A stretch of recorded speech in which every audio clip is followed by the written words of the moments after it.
Here it is, the all-new Scott Lumen eRide, an electric 29er with 130mm travel front and rear. You know, lumen means light, and that's just what this bike is. Light, as in lightweight. This is basically the electric Scott Spark, and it's changed a lot since it was first introduced back in 2015. And here are the prices. The top of the line model, the Lumen 900 SL, which we rode, yeah, that's fairly expensive, but it's also top of the line everything. Fox factory suspension, Fox 34 forks, and the wireless SRAM XX1 axis drivetrain, 12-speed, with a claimed weight of 15.5 kilos for size small. We weighed it in at 15.85 kilos for a size medium. And the wheels are something else. The Syncros Silverton SL230. The rims and the spokes are molded one piece, so they're super light and yeah, they add to the cost. The Lumen eRide 900 is very well spec'd too. It's got the Fox 34 Performance Elite fork, Shimano XT 4-piston brakes, and it's actually got the SRAM GX Eagle Axis 12-speed drivetrain, wireless. It's got a claimed weight of 16.3 kilos, so we expect the actual weight for a size medium to be well below 17 kilos. The Lumen eRide 910 is the entry-level model. It comes with a more basic Fox 34 Rhythm fork. The brakes are great, I think. The Shimano Deore M6120 4-piston caliper, and a mix of Shimano XT and Deore for the 12-speed drivetrain. The Contessa Lumen eRide 900 is the women-specific model, and spec-wise it looks very similar to the Lumen eRide 910. With the Fox 34 Rhythm fork, the 910 and probably the Contessa 900 has a claimed weight of 17.6 kilos. So chances are it's actually sub 18 kilos, making it as much as a kilo lighter than many of the current top-end lightweight bikes. The head tube angle of 65.5 degrees is properly slack for a short travel trail bike. That's no surprise. The non-assist Scott Spark has had a slack head angle for years, contributing to the great descending capabilities for an XC racing type bike. The C-tube angle is of course deep, as it is on all bikes these days. It's about 77 degrees depending on frame size. The 476mm reach for size large indicates the Lumen is a fairly long bike, but nothing extreme. The 1240mm wheelbase for size large confirms this. Chainstays of 450mm is usually a good figure for an EMTB, but it is perhaps a tad long for this category. Scott commented on this, saying the chainstays are slightly longer to fit the shock inside the frame. And all of these come spec'd with a TQ HPR50 motor. It's a motor we have ridden and reviewed before, and it's a really cool motor. And it makes a lot of sense on this bike. This small, very compact, lightweight motor with 50 Nm of maximum power is so pleasant. The motor activates so carefully and calmly you can barely feel it's there, not until you stop pedaling. Then you notice you are actually getting a significant amount of motor power. All bikes get the TQ 360 Wh battery, which is fixed inside the frame, so it's not easily removable. And that makes a lot of sense on this bike, because having a detachable battery can easily add 500 to 1000 grams. This lid is used to access the shock to the shock air valve to adjust the settings and so on. We have ridden short travel EMTBs before, and we really never saw the point, because they were long wheelbase bikes, heavy bikes. The only difference the shorter travel made was that those bikes were less capable going down. So up until now, shorter travel EMTBs didn't really make much sense. But can Scott make sense of it with their new Lumen? Fredrik went to Italy and rode the bike to find out. What do you think? Well, it made some sense on this bike because it's a much lighter bike and it feels a lot more natural. Yeah. And earlier, as you said, it felt like you were just you shaved off a bit of weight for some worse components, which really didn't make the weight that much lighter. No. But riding on this bike in beautiful Massa Vecchia was a bit of a different experience. It's a lot lighter. The lightest bike weighs in at 15.85 kilograms, and you could really feel it, especially when you have to lift it around on the trail and just picking it up. I'm used to a bike of 24 plus kilograms, and this was just you pick it up and swish it around like a regular bike felt like. We have tried the lighter EMTBs before at around 19-20 kilos, and while you can feel the difference on those compared to 24-25, there's still a lot of difference more to be made down to 15-16 kilos. We were really happy with those 140-150 mil travel bikes, and we couldn't really see any need to go any shorter. But this bike is 130 millimeters, and that allows them to use standard bike components like a 29er fork with 130 mil travel. It doesn't really have to be 36 millimeters tension width to be a rugged fork when you reduce the travel. So they save another couple of kilos just by accepting shorter travel and using lighter components. But did it make sense reducing the suspension travel? I mean, you get a lighter bike, but wheelbase isn't really that much shorter. You rode a size large, 450 mil chainstay length, which was surprisingly long, really. So even though you have a shorter fork, you didn't really reduce the wheelbase that much. But did it make sense having less travel on this bike?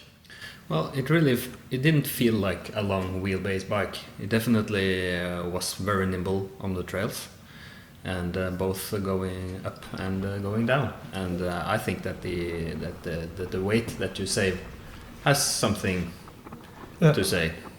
Because there was some potential to make this a more compact bike, shorter wheelbase, and to sort of emphasize the feel of a quick, fast, nimble bike. But they perhaps did not make the most of it.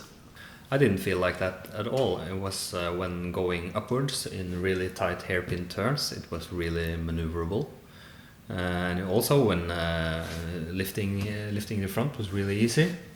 Yeah, so on flat trails, just leaning slightly backwards, pulling the handlebars, you get the front wheel up really easy. Easily. Yeah, so you didn't, because a shorter wheelbase would usually make the front end even lighter.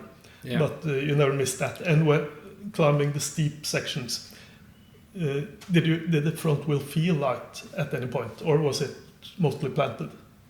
No, it was mostly planted. Yeah, yeah, it felt both stable and nimble. Yeah, so it seems a nice compromise then between climbing abilities and playfulness on the trails. Yeah, I'd say so. When riding non-assist bikes, 120, 130 mil travel, that was sort of the sweet spot. You get a bike that pedals really well and enough suspension travel to handle quite a bit of gnar. I always thought the 140, 150 mil travel bikes were going to take that place. But now we got the Scott Lumen, and that really is this kind of mid-travel, short-travel bike, full suspension EMTB. And it has an advantage going uphill, and it has an advantage on the flatter trails. So we would expect descending is where this bike suffers. It never was supposed to be a gnarly descender, of course, but a 65.5 degrees head angle makes it fairly slack, the front end. So how good is it going down, really? Well, it depends on the trails. Going down the flow trails was really awesome, and some of the bit rocky trails also worked really good.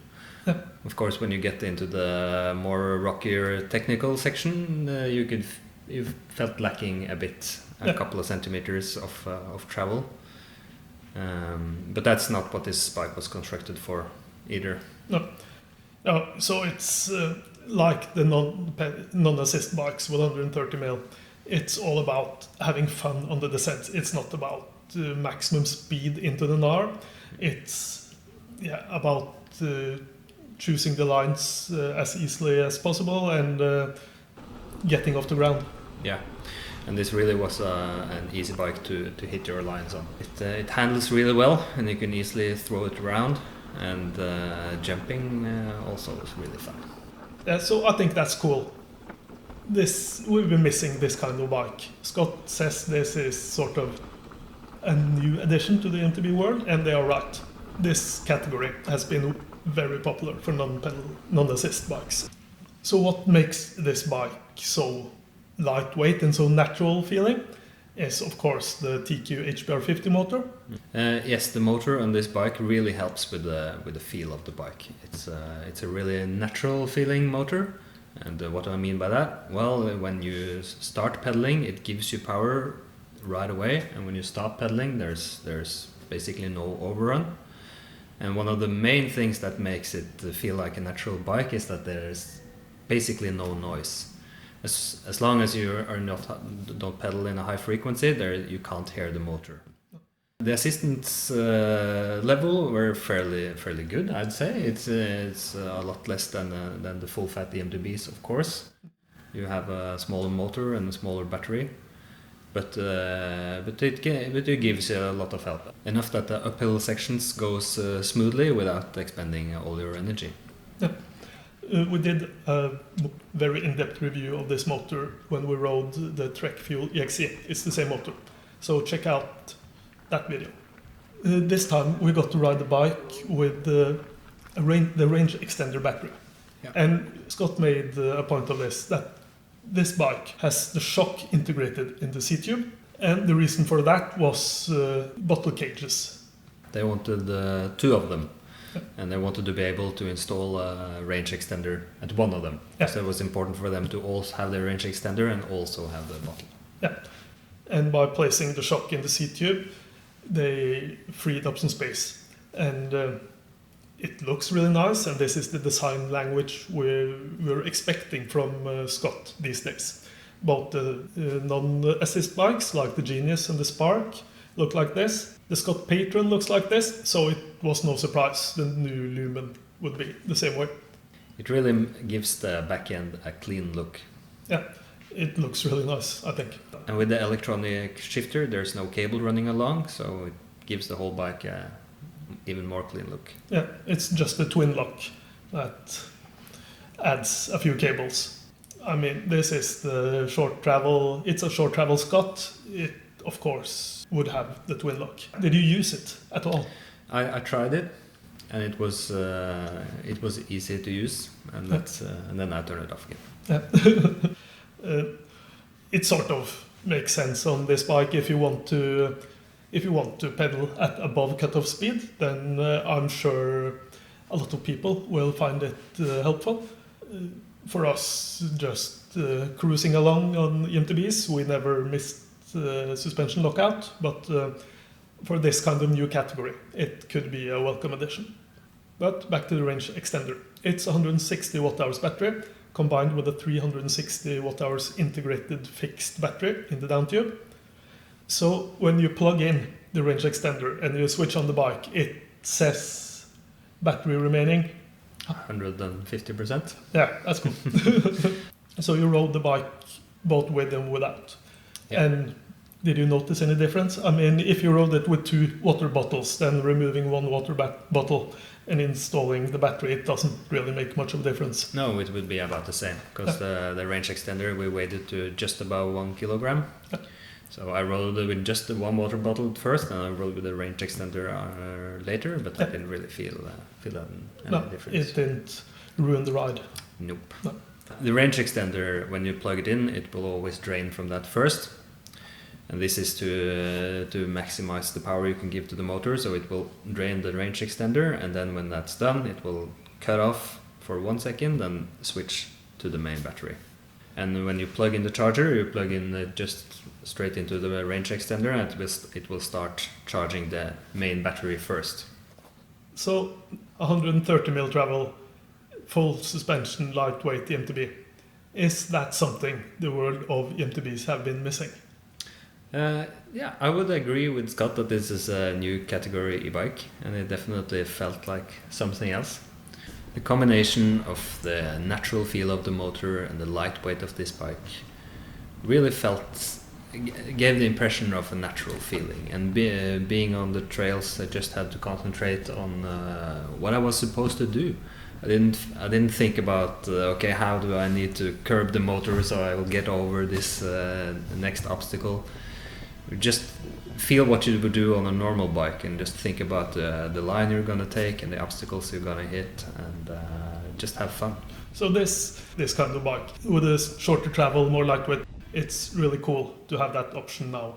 I think it takes it one step further than the 18-19 kilo lightweight EMTBs that we've been riding so far. It definitely does, and it feels like the next step in the evolution of e-bikes becoming more like regular bikes. Yeah, it looks like one, it feels like one, it sounds like one. Yeah. So it will be interesting to see if other bikes will join this category soon. Yeah, I would assume so, but yeah, we'll see. That's it. Appreciate any likes and subscribes. Thanks for watching.